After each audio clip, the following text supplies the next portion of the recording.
message. The National Weather Service in Cleveland has issued a severe thunderstorm warning for western Mahoning County, Portage County, southwestern Trumbull County until 5:30 p.m. Eastern Daylight Time. At 4:29 p.m. Eastern Daylight Time, National Weather Service Doppler radar indicated a severe thunderstorm capable of producing damaging winds in excess of 60 miles per hour. This storm was located near Manaway and moving east at 30 miles per hour. Locations impacted include Garrettsville, Newton Falls, Sebring, Lordstown. This is a dangerous storm. Seek shelter inside now and stay away from windows. Please report hail and strong winds to the National Weather Service by calling toll-free 877-633-6772 when you can do so safely.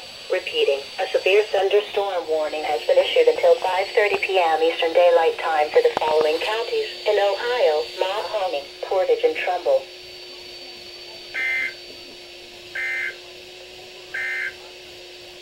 Urgent weather message.